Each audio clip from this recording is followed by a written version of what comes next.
Wake up, I gotta go get it.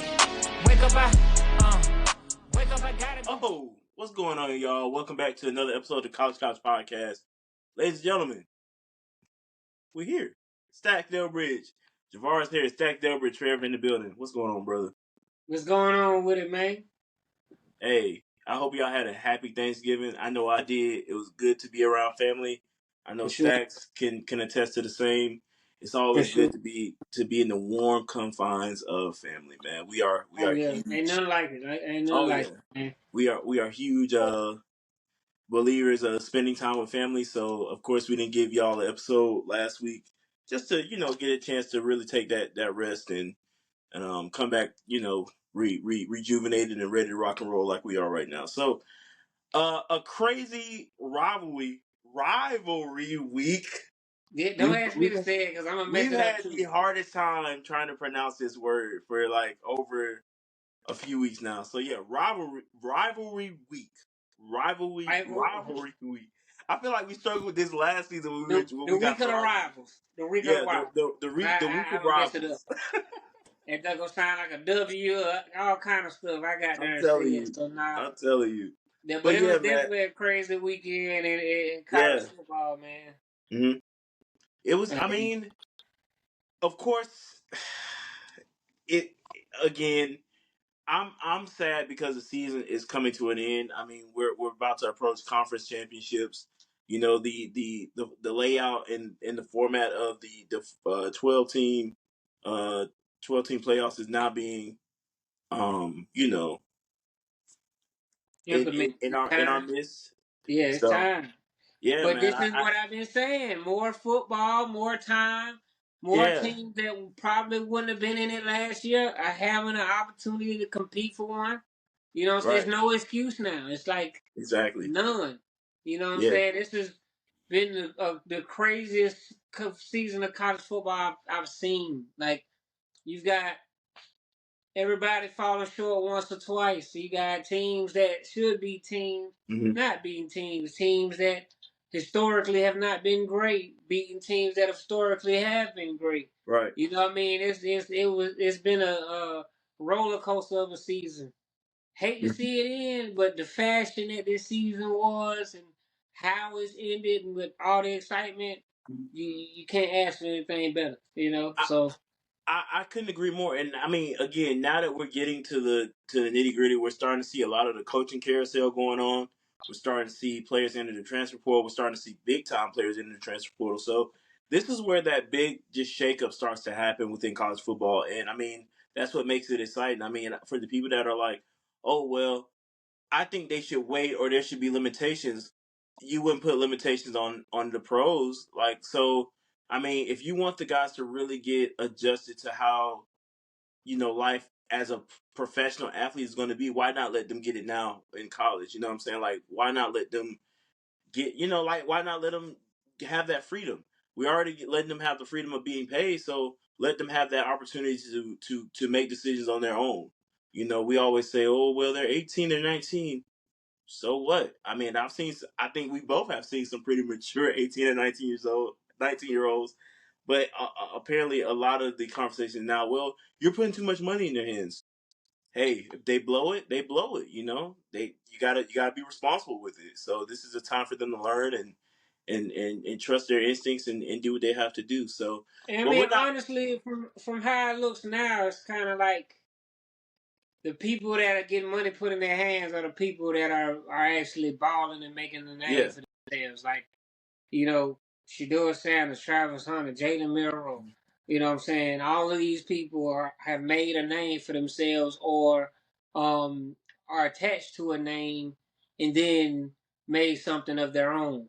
You know what I'm saying? So, I mean, it's not like you graduate in high school and you just automatically out the gate, like, yo, you got to pay me $1 million before I come here.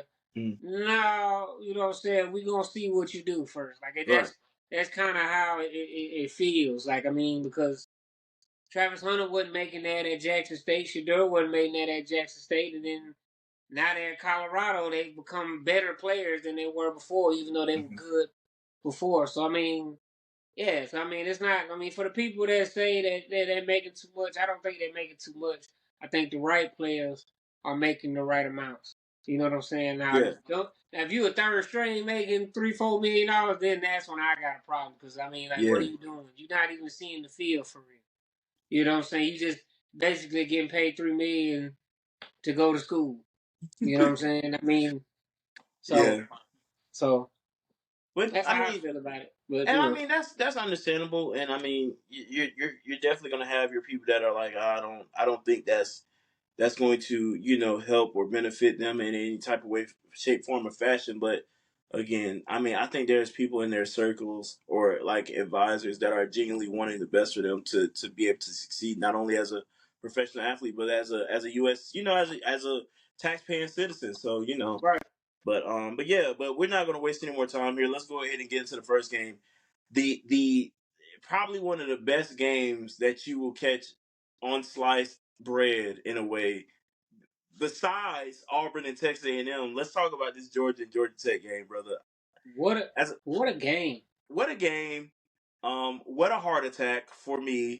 What a just that was genuinely a nail biter. Like you talk about nail biter games, that is a nail biter game that I do not want to experience again because again, I genuinely got a chance to feel what it felt like for Auburn fans going at it with Texas A&M 2 weeks ago, and I don't ever want to feel that again. Yeah, Like and it, y'all went into 8. We only went into 4.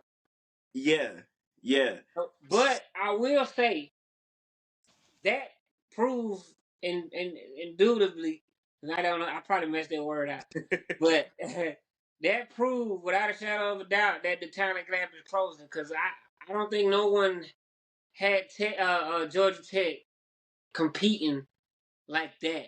Like, you know what I'm saying? And then to think about it. Georgia Tech lost their entire secondary in the same game, pretty much. You lose like 5 cornerbacks. You're down to your second and third string DBs. So for them to come in the game and actually compete in that game, that says a lot. Not saying that the starters would have made a complete difference, but that's hard to do. Where your entire secondary is hurt and the backups come in and they actually hold their own yeah. against a stout Georgia team. Like, I mean, and some miscues on Georgia helped them. A lot of miscues on Georgia's part helped them a lot. But they capitalized. I mean, they played their butts off. I have a whole lot of respect for that Georgia Tech team.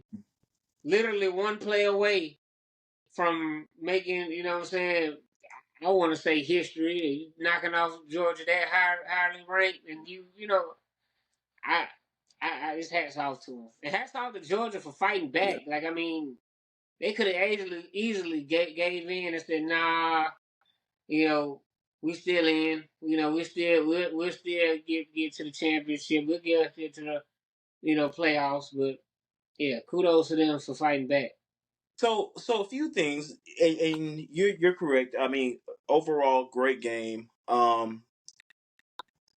Just to see two alumni go at it for their alma mater with Coach Brent Key and Coach Kirby Smart.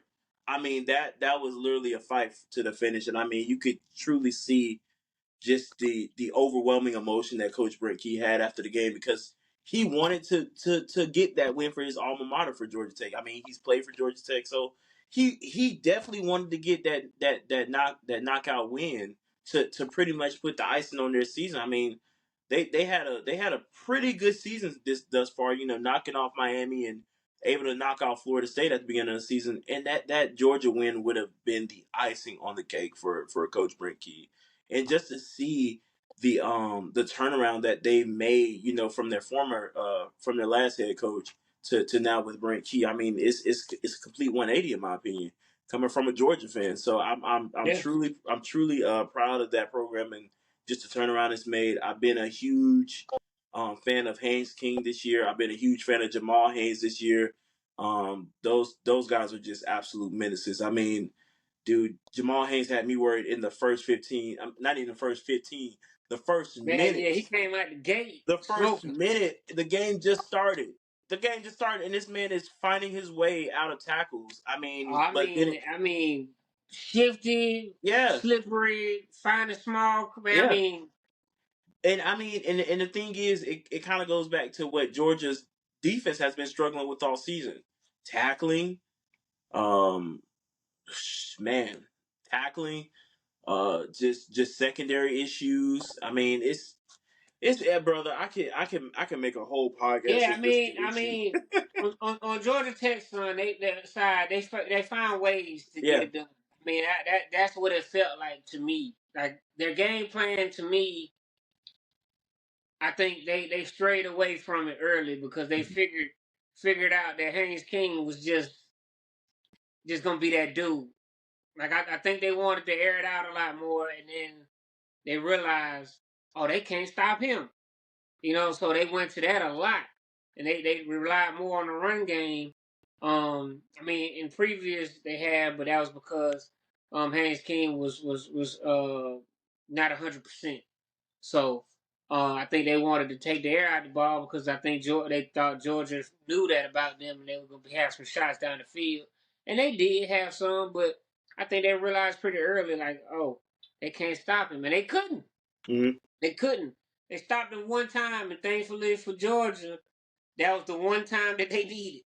Yeah. On the fumble recovery. So, yeah, definitely Georgia. Moving forward, they definitely can't get behind the 8 ball like that. Early on, and definitely they have to pick it up at their pace like they normally do, fresh out the second half. If you're gonna get down like that and be a second half team, you got to come out second half smoking. Yeah. And I think for them, it took them longer than that third quarter. I think they didn't really figure it out till mid third quarter, and then that's when they started getting it. But at that point, Georgia Tech's cooking too. They haven't slowed down either. We didn't see. Normally, we see Georgia dominate second half, but we didn't quite see that, as early as we normally would see that from Georgia. Because Mm-hmm. Georgia Tech, credit to them, they figured out something and they stuck to it. And they just came up a 2-point conversion short in overtime number 8. Like that is it. Like what I'm saying, they bounced back from the miscues and everything, but Georgia has to. They got a lot of cleaning up to do before they see Texas again. Because I don't think this is the same Texas that we've been accustomed to seeing. Yeah. That's gonna play Georgia, in my opinion. I think they're gonna be pissed off. Of course, they have a great secondary. Yeah, and they already played Georgia, so they see what they're trying to do. They know who they got to worry about. They know. Yeah, it's hard to beat a team twice. So I think Texas gonna figure out a way, in my opinion. But Absolutely. And and I know we definitely are going to preview some of the conference championships, but can I just go back real quick to this Georgia Tech game before we move over to the next game? I have to talk about this real quick. The ability to catch the ball is so pivotal in a football game. And yeah, again, it's been another miscue for Georgia this season, where with our receivers' inability to catch the ball. Like we had so many big play opportunities that game, and our receivers just had fumble fingers, and it burns me to the core because it's like, as a wide receiver, you are literally, your only objective is to catch the ball. Catch the ball. Like, just catch. And so many drop passes. And so many just inconsistencies throughout the game, really throughout the whole season, shakes me to my core. Like, I'm just like, brother, catch the ball. Just catch the ball. Go upfield. Like, our receivers are too talented to just be dropping wide open passes like that, man. Even in overtime, and granted, I know the ball to Arian Smith was tipped, I think, by Dylan Bell. And that's kind of not his fault, but at the same time, man, oh my God, that could have literally sealed the game. You know what I'm saying? Like, Jug Machine this week. I need Jug Machine. Like I need every receiver on that Jug Machine, man. Like I need straight hands. I just work on these hands this week, man. Like I don't know what more I can say, brother, because that was just too much, man. We that receiving core, brother, it struggled this year. Struggled. So that was my only thing, man. Other than No, I that, mean, and you're right. I mean, they have, you know, I'm a little biased, but that ain't their only job is to catch the ball. But they definitely had some great opportunities that they should have brought down. A lot of them, mhm. actually. Those you definitely have to catch. You gotta, you know what I'm saying. But again, they were able to bounce back from it. You know what I'm saying. I mean, uh, yeah. I mean, the story's got to be them to catch the ball, be more consistent. Um, yeah, they definitely have to get what you like to call Baby Brock and more involved. Yeah, He Oscar definitely, Delp. yeah, he definitely did not the times that they went to him, he actually did very well. And the times they went away, it was just like it wasn't as consistent. But they definitely got to figure out ways to get him involved. I don't know if he's hurt or what. I don't know. I don't know if the game plan was to I don't know limit him or whatever. I don't know, but they definitely got to get him more involved. Um, but I mean, other than that, I mean, I think that if they can clean those things up, and that line definitely has to step up too. Yeah. But I mean, it it's not much that Georgia has to clean up. They just have to be more consistent.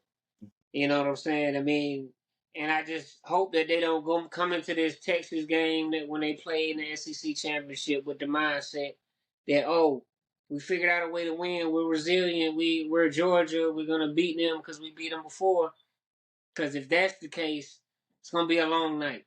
Mm-hmm. You know what I'm saying? So, yeah, you should be mad as a Georgia player and fan that it went 8 overtimes because it shouldn't have went 8 overtimes.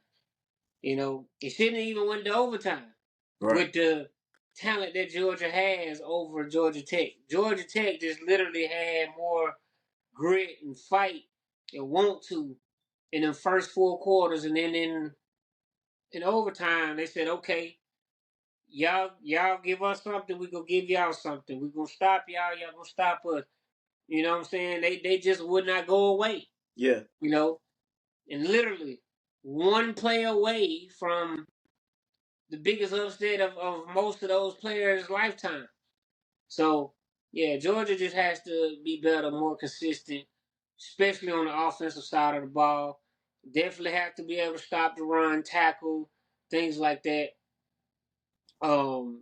Yeah, I mean secondary definitely needs some work too. They have to be more consistent across the board as well. I saw a lot of broken plays there from them. Well, a few Mm-hmm. that could have been exploited had it been a different situation, meaning a different offense or whatever. But I think they'll be ready. I think Kirby's gonna have them ready. I definitely think that is a good game for them to have going into the conference championship against Texas because now you see you can't take no days off with Right. anybody, no matter how bad you think you're gonna beat them or how bad you should beat them. So yeah, what a game! What a game! Absolutely. I couldn't agree more. And yeah, man. Hopefully they get it done in that conference championship. Let's move over to Colorado and Oklahoma State, brother. What a game! What a game for Colorado. I can't say too much for Oklahoma State. Well, Really, the really the but biggest thing the biggest thing for Oklahoma State is just the downfall. Like this is a team that played in the conference championship last season, and just to see just the absolute just bottom pits of hell this team has went to this season is just actually kind of like mind blowing because I mean you still have Alan Bowman, you still have Ollie Gordon who just oh my god like I still don't know like it's almost like this man had the what's the stuff the from the what's that movie the Michael Jordan movie with the Looney Tunes Oh, Space Jam. Space Jam. Yeah, he had the magic stuff literally just taken Man, the out of. secret sauce. Yeah, the secret stuff just literally just evaporated from this man this season, and it's really heartbreaking to see because he was once like a top rated receiver, like going into the draft if he would have went last year. And but yeah, man, it was really crazy to see. But on the other hand, man, let's talk about this man Travis Hunter with dang near what was it 200? What was it 200 and that brother? He had so many yards. They're not even showing it on the stat line. That's all I'm gonna say. Yeah, 3 tutties, a pick. Yeah, he had You three know what I'm saying? touchdowns, And a whole bunch of yards receiving. a, I a mean, he whole balled lot. out. He showed the whole arsenal. He showed how he could be a playmaker on defense and make big time interceptions. He showed that he could run routes, get open, make the tough catch, and the catches on defenders. I mean, Yeah. what a game to put a stamp on his Heisman campaign. Mm-hmm. What a game to pretty much outside of the bowl game that they have put a stamp on the end of his career as a Colorado Buffalo and a collegiate athlete. So I mean, for both sides, for Shador and Travis Hunter, I mean, let's not forget Shador was the one throwing it to him, and he Yeah. had 400 something yards Yeah. passing. So I mean, for that those two right there, I mean, what a problem they're gonna be for people on Sundays. Now the big question is how does the NFL handle Shador? Do they allow him to play both sides as a number one option, Mm-hmm. or what? Or does he pick a side? I mean, I personally think he should play DB just because I think that he would stand out more as a DB. You know what I'm saying? Because he got 1,000,003 great receivers and not as many great DBs. But it's me personally. Um, but I think whichever one he decides to do, whether it's both sides or whatever, I think he'll be great at it, and he'll do it in Travis Hunter fashion. But I mean, not much to talk about this game besides them Yeah. just balling out and Yeah, this was just not a great game for Oklahoma State, and let me not forget to mention Lejante Wester as well because he did. I said Trav had almost 200, but it was actually Lejante Wester with 175 yards and two tutties. So a yeah, beast. man. I mean, this was a pretty much cut and paste game for Colorado. Unfortunately, they won't be playing in the conference championship, but they'll still have a bowl game. So we'll see where they land in a few weeks from now, who their opponent will be. But yeah, man, I mean, they made that turnaround this year from only winning 4 games last season. Right, So right. And that's that's what that's I wanted to pretty. see. That's Yeah, what I that's wanted pretty to see. I big. wanted to see them actually put a Hmm. campaign together and win some games, make a Yeah. bowl game. You know what I'm saying? Win big games. Hmm. Be in the conversation for the conference championship. Or let alone make it. You know what I'm saying? So Right. that's what I want. I wasn't saying he was gonna make, you know what I'm saying, the championship game, the national championship game. I didn't say, you know, that he should make the playoffs. I'm just saying, he had the potential to make playoffs this year, but with the roster you got, I think you could. He could Yeah. have, but it fell short. But he proved something right. I mean, he turned that program around within the span of Mhm. 2 years. So can't Yeah. be mad at it. Absolutely. Absolutely. Yeah, man. Really looking forward to seeing how that Heisman campaign race goes. Also, let's add that we'll just hit on the Boise State, Oregon State. Yeah, Ashton Jeanty, 226 yards, one tutty. Yeah, man, just was running out of his mind. So Yeah, they start loading him up with carries. I just don't understand why you don't load him yeah, up with carries every and game. it's so funny because we were actually able to watch. Of course, shout out YouTube TV. We were able to watch both of the games side by side in a way, and just seeing it was almost like Hunter and Jeanty knew this was the game that that the Heisman voters really was gonna look at, like that last game of the season. They got a ball out by all means, and it was like every ball that was getting literally sent their way, so they had to go crazy with whatever they had. So, but yeah, shout out to those guys. Really looking forward to seeing how that Heisman race ends up. I think I voiced who I would like to see win, but I think I have a feeling of who would win. So yeah, So put a stamp on it again. Who I you would want to like see? to see Genty win it, but I'm pretty sure Trav is going to definitely seal it this year. I mean, Trav is just playing unbelievable ball. So yeah, I think Trav will end up getting it though. Let's move over. I think we're good for Friday. I hope I'm not missing a game from Friday. Yeah, we had a good Friday slate. I'm not talking about Ole Miss and Mississippi State. I'm sorry, I'm not. I'm Yeah, not. business was handled. Yeah, That's I mean, now granted, business almost was handled going towards Mississippi State side of the ball, but that's neither here nor there. yeah. I mean, Ole Miss knew they weren't making playoffs. They just trying to get Yeah, out of this week. yeah. Do you want to go? You want to go A&M Texas first, and then hold you till later, or you want to go ahead and knock you out? We gonna test it. Go ahead and test Okay. it. All right. Let's talk about A&M in Texas, man. First off, what an atmosphere in Kyle Field. Of course, we kind of knew how this. I had a feeling Texas was going to win. I just didn't know by how much. I mean, A&M is not a team to be taken lightly, but at the same time, um, I was really proud of the effort that freshman quarterback for A&M, Marcel, yeah, Marcel, right? Yeah, Marcel Reed, yeah, Marcel Reed. Man, I mean, he did what he could. This is his first time playing in the Lone Star Showdown. This is the first time the Lone Star Showdown has came back in some years. So I mean, for the effort that he gave in his first time playing in a game like this, you can't do anything but applaud it. I mean, you only lose by what 10 points to dang near the number one team in the country with Texas. You did what you could. So Right. And I mean, and Texas got a lot to clean up too. Like yeah, a lot to clean up. I mean, yeah, a lot to clean up. The offense got to be. To me, it just seems like the offense don't have a lot of explosive plays and things like that. I mean, mm, everything is short passes, relying on receivers to make their own plays. So I mean, yeah, I mean, they've got some things that they got to iron out before they get to the conference championship if they want a shot at beating Georgia.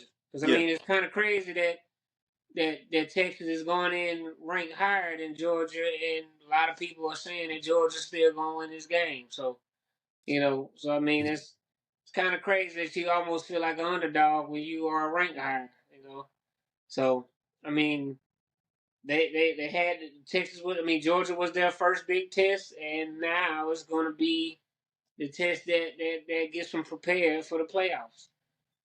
So yeah, I mean, Texas played good. Arch Manning did his thing. He got in there and made a big play. Yours was yours. You know, I just got to see the consistency. I mean, I guess mm, I was trying to see them score more points.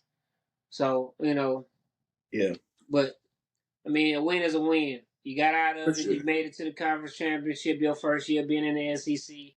No easy slate by no stretch at all. Let alone SEC especially, but let alone any conference making it to a conference championship. Your first season in that conference is no small feat. So um, definitely shout out to them. Yeah, and I mean, listen, it's definitely going to be cool to see what Texas brings to the table this coming Saturday.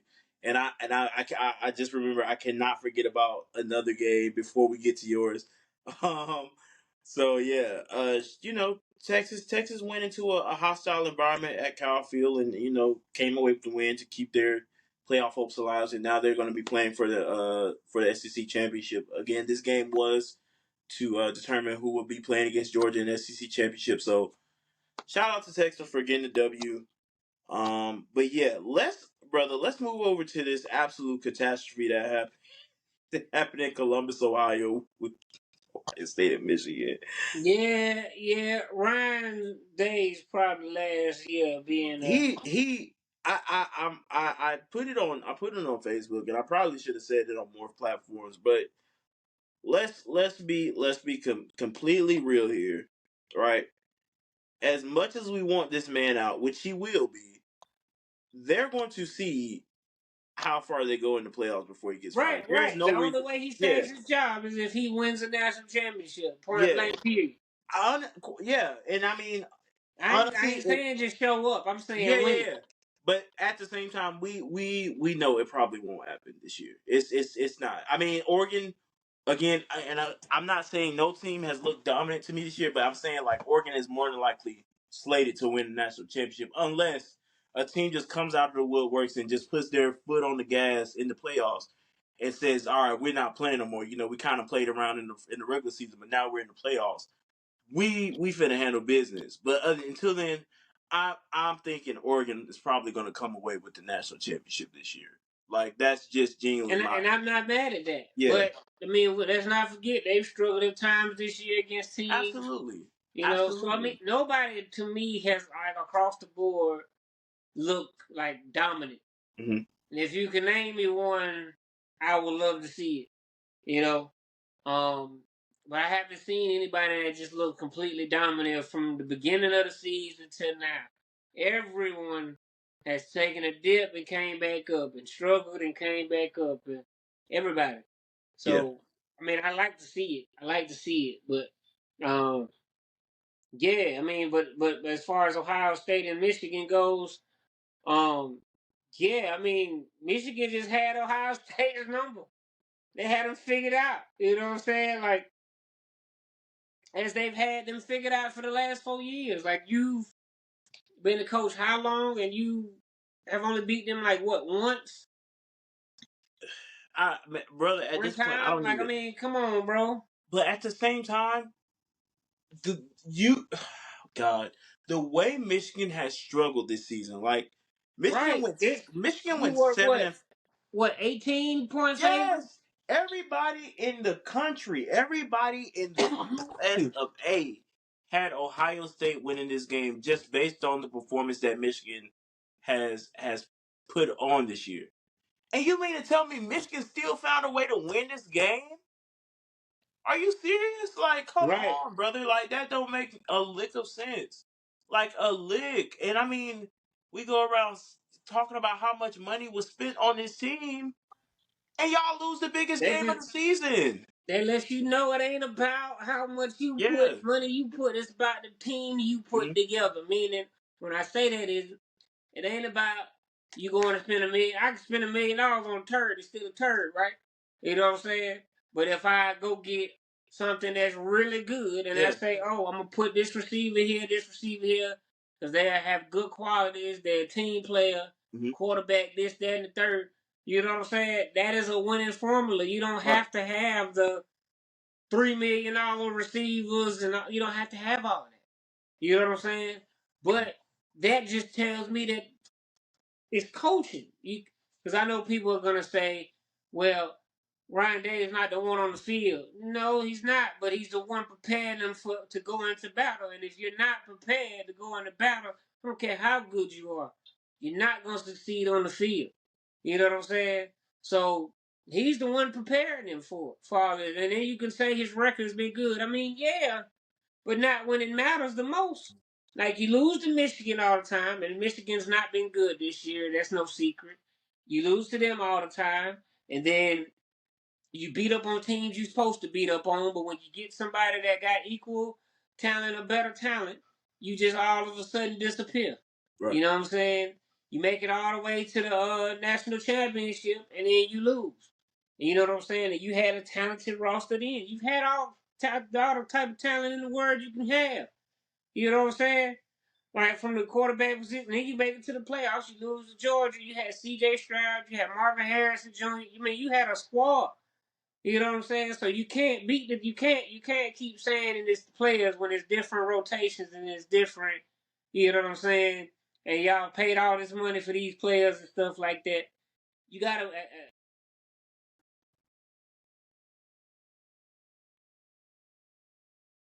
We're still recording. You good? But yeah. So You good? yeah. So I mean, yeah. Yeah, I mean, We Ryan lost the Day's train out of of there. thought. Ohio State just couldn't get it done. Michigan looked Yeah. good. This is the best Mhm. they've looked all year, and they had every right to plant that goddamn flag. You balled your butt off, played your butt off. Ohio State got mad because they didn't finish the job. You know what I'm saying? I mean, you can get mad that they planted the flag all you want to, but you would have won. They wouldn't have planted it. You know what I'm saying? Now, I don't agree with the players getting maced and stuff on the field. They should not have gotten that happen. But Ohio State, you gotta do better. You gotta do better. And I mean, everybody, you know what I'm saying? Like, I'm going to say it, and it's going to be some Ohio State fans that probably come at me. You know what?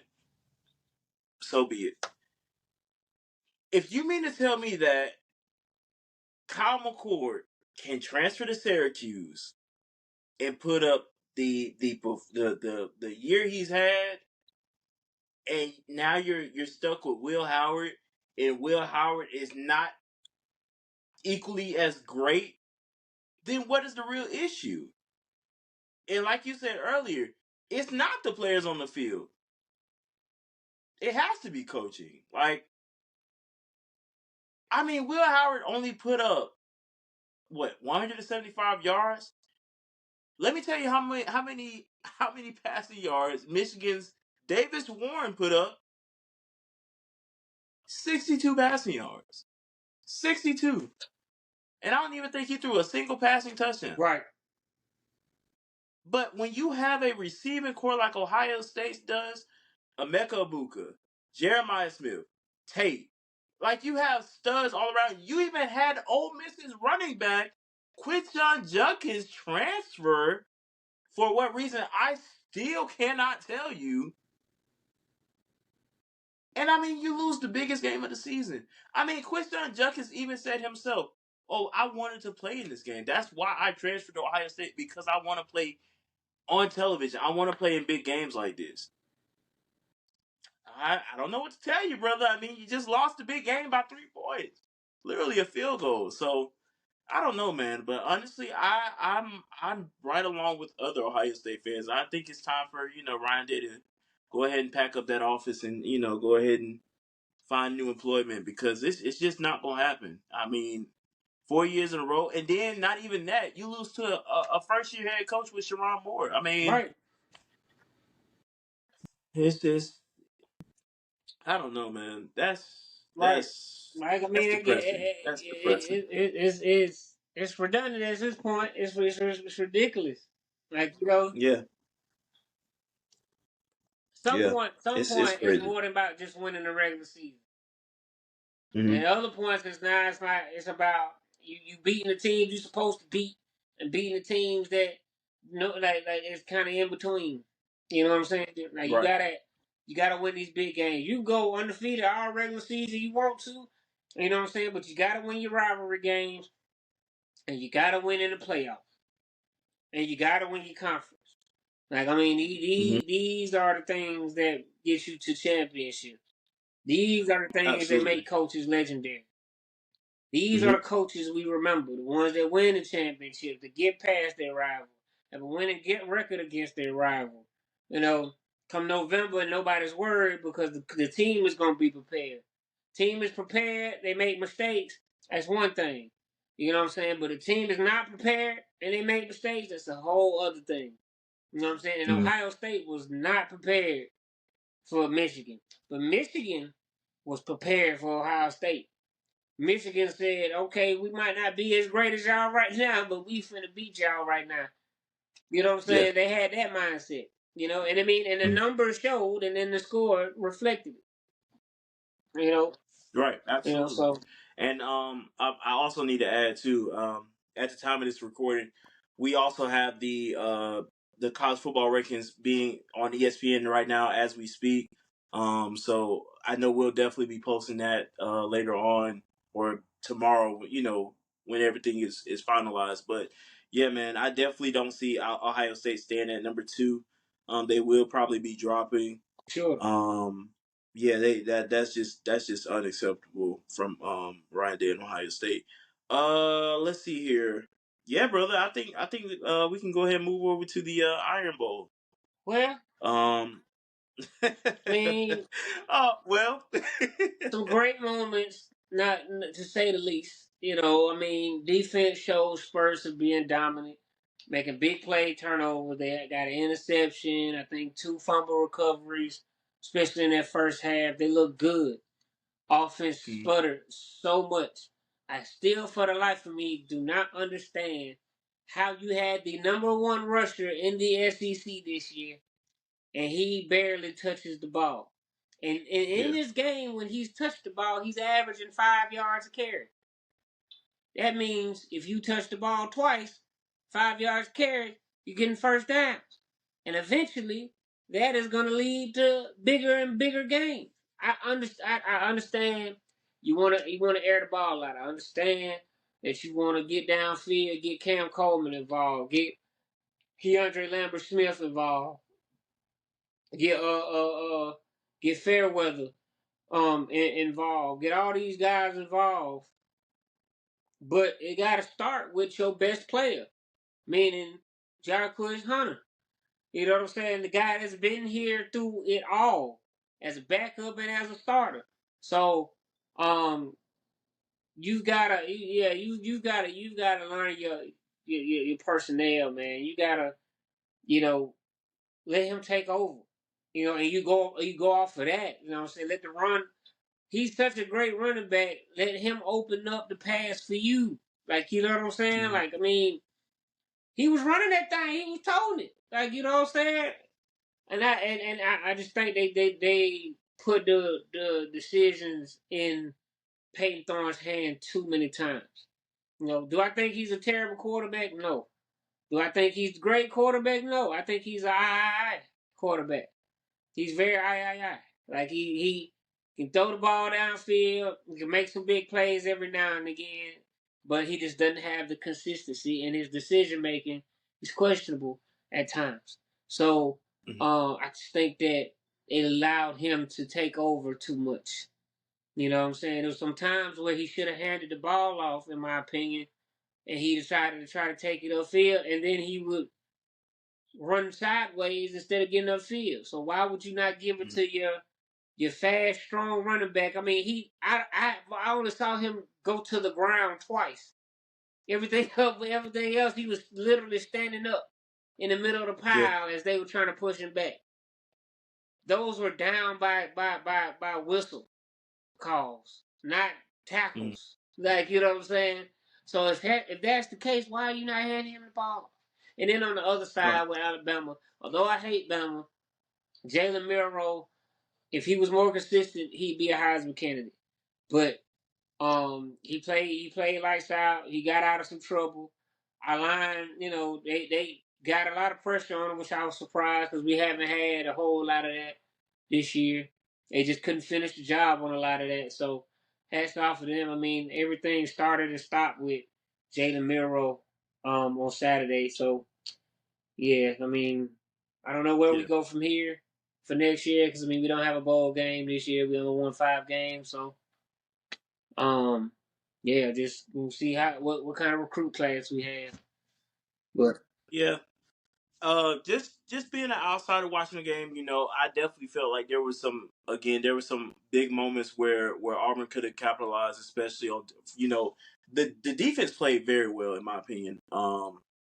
Especially creating turnovers, but the offense just could not make scores out of those. So, have I been a critic of Peyton Thorne this year? Absolutely. Am I glad to see Auburn fans kind of being able to now start to move from him? Absolutely. I'm genuinely excited to see what Deuce Knight brings to the table next season, and just seeing where this offense starts to move. Now, I definitely have been seeing some fans, and I've had conversation with some Auburn fans about just you know as far as what direction they feel with coach Hugh Freeze. with Freeze, and they're kind of like indifferent, like they're just like it's kind of his fault or it's kind of Peyton Thorne's fault. And I want to hear from you as as an Auburn fan that's on this podcast. What can you share with other Auburn fans, or can you shed some type of light as far as if it's Coach Freeze's, problem to deal with, or was it mishaps from Peyton Thorne this season? Like, is head coach Freeze a bad No, coach? You know what I'm I saying? don't Like, think he's a where? bad coach. I mean, he went into a bad situation. Like, he didn't. I'm gonna be as candid as possible, and people may say what they want, but this is how I feel. I'm gonna name other coaches and say their situations that they came into, and then I'm gonna name Hugh Freeze's. Kirby Smart. The year before he got there, I believe Georgia was a 10-win team with Mark Richt, if I'm not mistaken. Then he turns the team around in 2 years, and they continue to progress, and then they eventually get to the championship, and then they lose, and then they go on. Let me see who else. Let's see. Texas coach. They weren't super bad, had super talent. Boosters were behind them, everything like that, and they slowly turned that team around. Not the first year. Second year, you started seeing a little bit, but not much. Third year, you started seeing Texas become Texas. Ole Miss, Lane Kiffin. First year, not so great. Got the backing behind the boosters. It's year 2. Yeah. Third, fourth year, that's when you started seeing Ole Miss start to dominate a little bit. So I'm saying that to say Hugh Freeze came in, boosters not quite behind him. We were terrible the 2 previous years. We had the number 50 and number 60 draft class. I mean, not draft class, recruit class. And then you come into that situation where it's bad. You have to get that, recoup all of that, get players in. Then, everybody's been seeing the previous Auburn, so nobody wants to transfer to Auburn. So it's hard getting people to transfer here. So now you've got to really recruit. So everybody on our team was young this year. Everybody, except for the quarterback and the running back. We started the most freshmen out of anybody in college football this year. So I say that to say, be patient, have time. Next year, if you want to have this conversation and y'all are mad, all the fans are mad about Hugh Freeze and everything like that, I can understand that. That's year 3. There's 3 years where he's had 2 recruit classes and another one coming in. So I can understand. Do I think it's all on him what happened this season? No. Peyton Thorne, for him to been playing football that long at the college level and be a coach's son, should have been better, more decisive, making the right reads, and humble enough not to try to take the game over in his own hands when you have a running back like Jacquez Hunter. Because a lot of times during the season, he would not hand it off because he was trying to do too much because of the pressure he felt. Now, I admire the fact that he was able to deal with that pressure because Auburn fans, when they don't like you, they're going to let you know completely. So I think it was a mixture of both of them. I personally think that Hugh Freeze needs to give the play calling to an offensive coordinator so that way he can just focus on being a head coach. I think that you get a good offensive coordinator that is really good, that's innovative, that can make some plays or whatever. And get this offense to be more fun because for the people that's saying that they're tired of, they think that he's a bad coach. I don't think he's a bad coach. I mean, think of all the players that we've got coming in. We've got top 10 recruit class coming in for next year. And the year after that, as of right now, we have a top 10 recruiting class. So the future looks good. And we've looked good in many situations. Every game that we've lost this year, we were ahead at some point. We just made bad decisions, whether it be a fumble or interception. I mean, because it's not all on Peyton. Some of those games, there were fumbles that were made that changed the whole momentum of the game, or whatever, or routes being ran half step, routes ran half step that forced the interception. I mean, so everything is not on him, and then Freeze. did not. One thing I say that he did not do. Game plan was excellent until they figured out that game plan. He did not make adjustments very well. That is the only thing that I would say I completely put on him. He did not make adjustments very well. Second half, we didn't come out looking better or different. We were the same thing, and he just kind of stuck to his guns, it felt like. But I think future's bright. Defense is good, which is a good sign to see, because usually it's the opposite for Auburn. Like, the offense looks good, but the defense doesn't.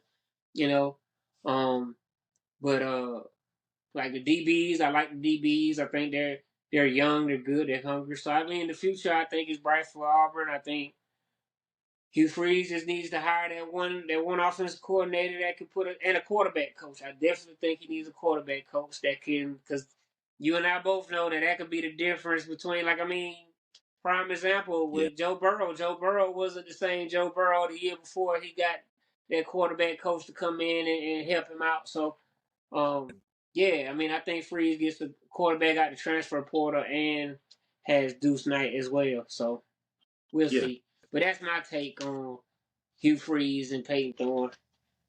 Yeah. Well, last bit of a little tidbit I want to add. Auburn is not a bad place to play. Again, I've commended Auburn on this podcast. I've said how much Auburn is a fun place to play. It's a fun environment. People put money into Auburn. People go watch Auburn play football. It's not a bad place. But when Auburn gets hot, I'm telling you now, it's going to be a different environment coming through Auburn, Alabama, and I'm going to be first to say it. It's going to be a different environment coming through Auburn, Alabama. I don't know when, but I'm telling you now, let them get the right personnel and right. Man, look, we 1 or 2 pieces away, in my opinion. You know what I'm saying? 1 or 2 pieces away, and I think we can take it that much further. I believe so. I believe so. Last thing I do want to add before we move over to our conference championship talk real quick.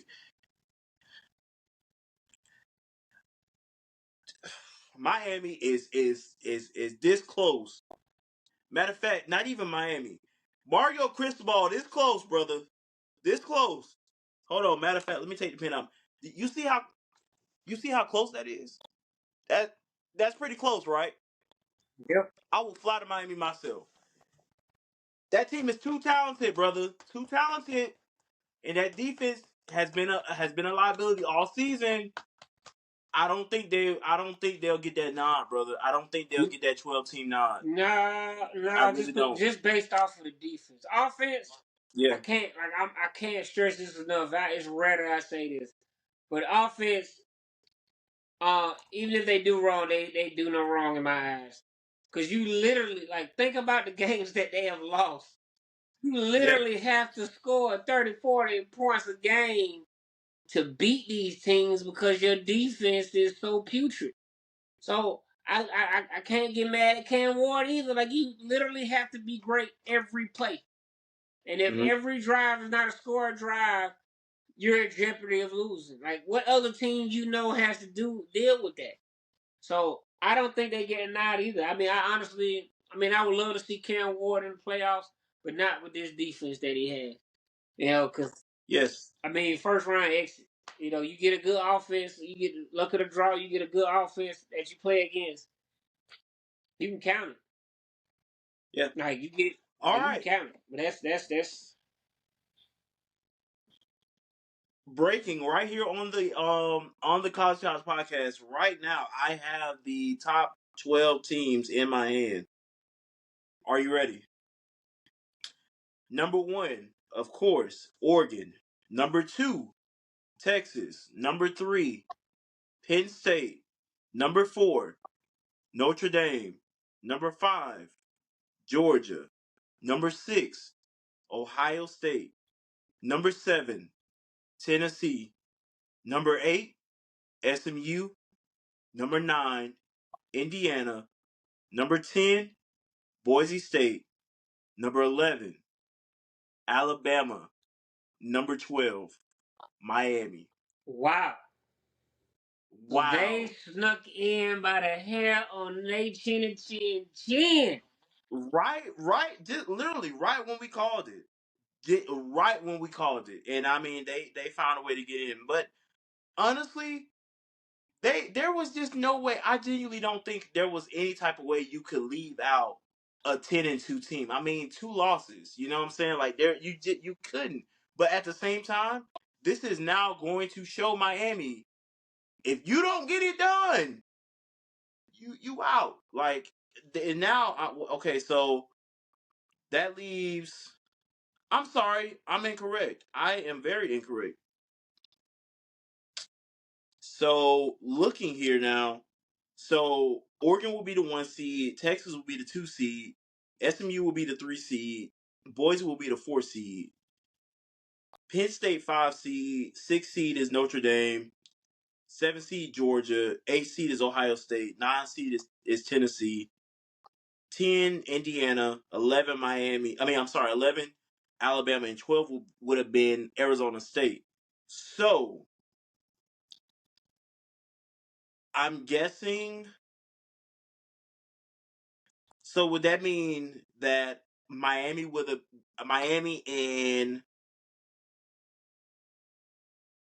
They're in the same conference so with if SMU, so yeah, but I'm saying though, if I'm correct, Miami would have been one of the first teams out. But I'm trying to think who else would have been the other team that would have been one of the first teams out, because they usually put 2 teams as the first 2 teams out. So it would have to have been Miami and maybe Ole Miss. I don't yeah, think. I don't I know. don't know. I Yeah, don't know, but I know because they Miami would usually. be So I'm the on. first one out. Yeah, I'm on 3 right now. Let me go to ESPN real quick. So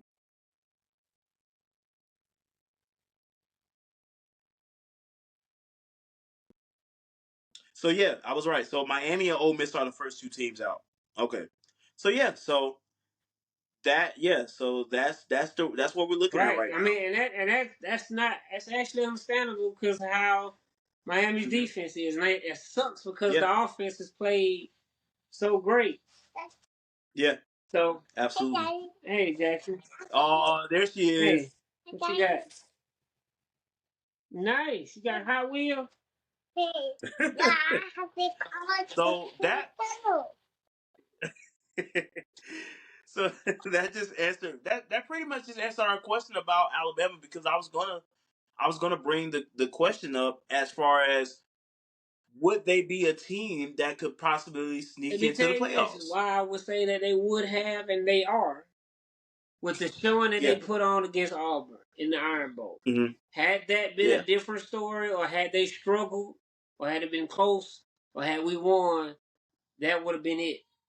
But Yeah. the teams, like for instance, it's that thing of y'all say quality win and stuff like that, right?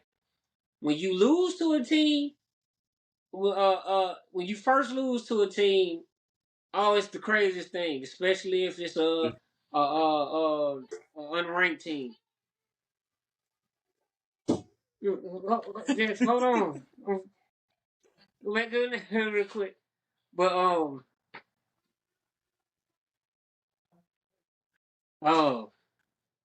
okay. So when you play a team, you lose to a team, and they Mm-hmm. upset you, or if you upset them, then the rest of the teams that they play against is based off of how they play as well.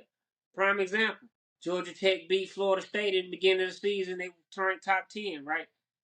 Then after that, that win just got smaller and smaller and smaller and smaller because Florida State got worse and worse and worse and worse. So on the flip side, when you lose to a team like Vandy this year, Vandy showed that they were a good team after that. Now, don't get me wrong, they weren't a playoff team, but they were in the picture at some point for a SEC championship, and they were consistent. Um, and then the next 2 teams that they and Bama lost to Tennessee. Tennessee showed Mm-hmm. that they were a good team, so that strengthened the argument that was a good loss. That was a solid loss. That was a quality loss or a quality win or whatever. You know what I'm saying? So that would be the argument for Bama. That the teams that they got beat by were good teams because they went on to beat other teams that were good too. You know what I'm saying? So yeah, I mean that will be why they would end. If they were anything higher than 11, then I would be upset. But I could see 11. You know. Yeah. Yeah, and again, and like I said, I had people that were genuinely asking me, and I'm like, is it a possibility? Yes, but is it likely? No. So this just answered a lot of questions. Um, that hey, you're in. Right. You got snubbed last year. Well, I'm sorry, you didn't get snubbed, but you lost. You lost to Michigan. So now this is your chance to really, you're gonna face a tough Notre Dame team. So hopefully you get the job done and continue your fight for a championship with first year head coach. So yeah, so let's do these conference championship previews.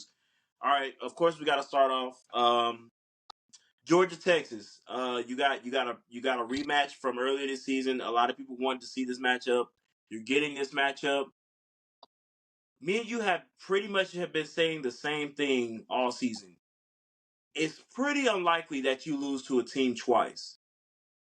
So now Georgia has to come to realization like, hey, we're not going to be facing the same Texas teams Right. twice in a row, So as for Texas, where do you see they could possibly get the advantage in order to beat Texas? I mean, in order to beat Georgia a second Okay. time. So for this time, so you lost at home. It's already Mm-hmm. disrespectful, right? And then the fashion that you lost by. So the advantage for them, to me, is just okay. Well, this is for our season. Like you know what I'm saying. That game, whether you won or lost, I mean, yeah, if you won, it helped your case, but you lost, it's not gonna really hurt your case as much because Georgia is highly ranked and it's Georgia. Like you know what I'm saying? Mm-hmm. So you lose to Georgia and you basically beat everybody else, you pretty much good. But this time, you lose, that changes the whole shape of everything, scope of everything. You know what I'm saying? And now you kind of know what Georgia could throw at you and where they're trying to attack you, whatever. So now you can clean up those things. So I think they need to run the ball more. I think they need to. I personally think run the ball more. And protect Ewers when he's in that pocket. You know, don't let them linebackers and linemen go off like they did last game. Like you know they're coming. You know what I'm saying? Go ahead and take that hit and extend their play for Ewers. Like you know what I'm saying? So everybody has to be on one accord. I think the receivers getting open and things like that. The DBs they didn't play bad last game. It's unfortunate. It's rare. I would die on that hill. Like it's rare that your quarterback throws 3 picks and y'all still end up winning the game. You know what I'm saying? So the DBs played great. I just think they need to continue to play great. Uh, they got to get more pressure on. They got to make Beck beat you from the pocket. Make him beat you from the pocket and rattle his cage a little bit. Make him shake. Make him squeamish. Cause that's when Beck struggles. Mm-hmm. And if he runs, you know you got the speed to keep up with that. If he's got to run 1,000,005 times, I'm living with that. I'm living Yeah. with that. You know what I'm saying? Because he's uncomfortable at that point. You know what I'm saying? And I have that speed to match that because they do. But that's why I see it making Becca uncomfortable. The DBs keep doing what they're doing, and I think that Texas needs to run the ball more and stopping the run because that was the downfall for them last game. You know, and then Mm-hmm. I don't think ETN is playing in the conference championship. Yeah, no, he won't be. Not to my So knowledge. there's But that. Even not to discredit the running back, the freshman running back that you guys have, or any of the other ones, but ETN is the one that went off that game in particular. Uh, Beck struggled with the 3 picks. So so you bottle up the run and make Beck beat you out of the pocket. I think they have a big time chance because their DBs are stout. So. Yeah.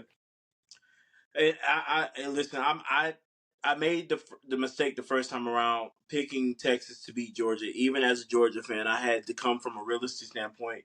And I'll be honest here.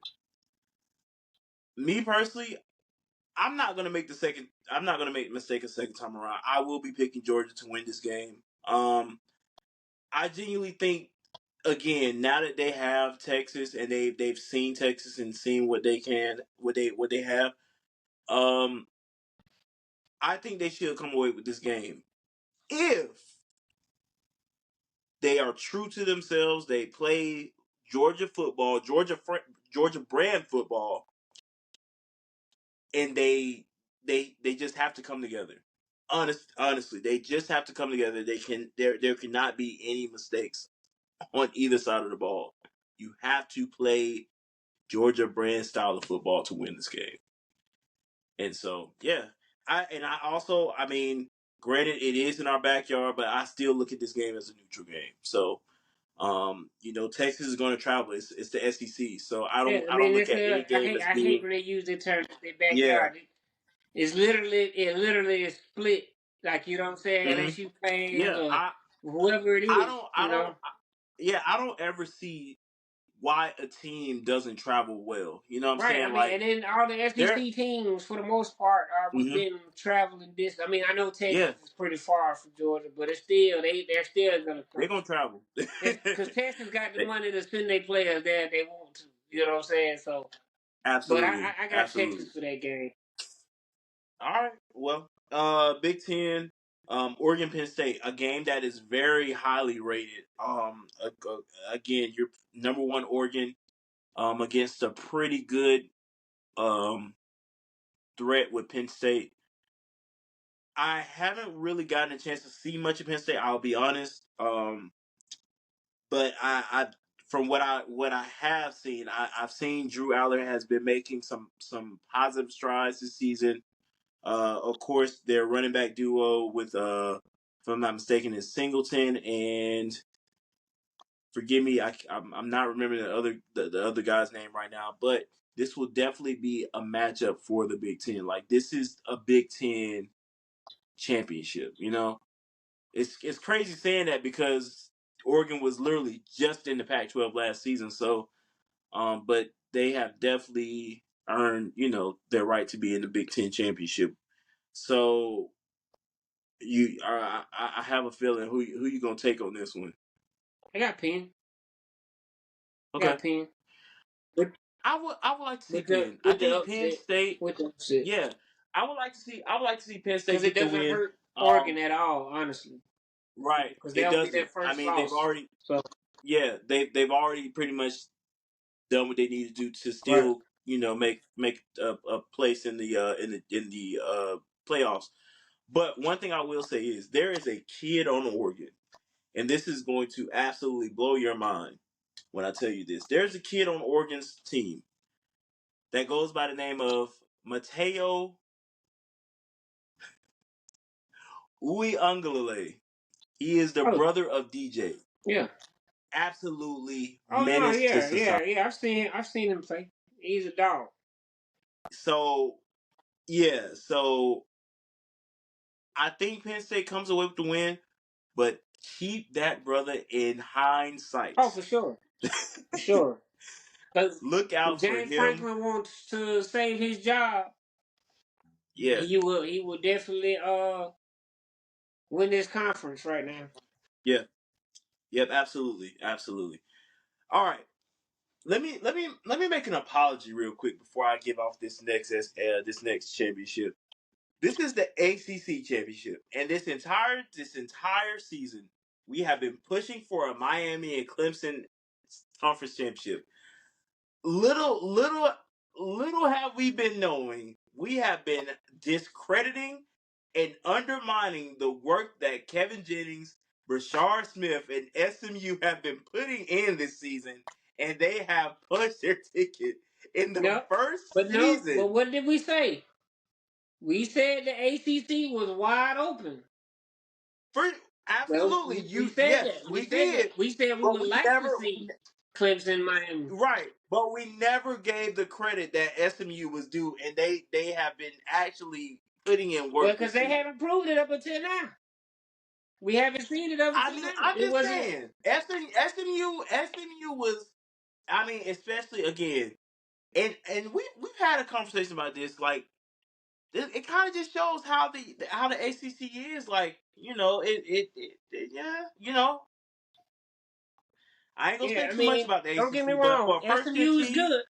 SMU is good, but to me, because it was up for grabs until last week.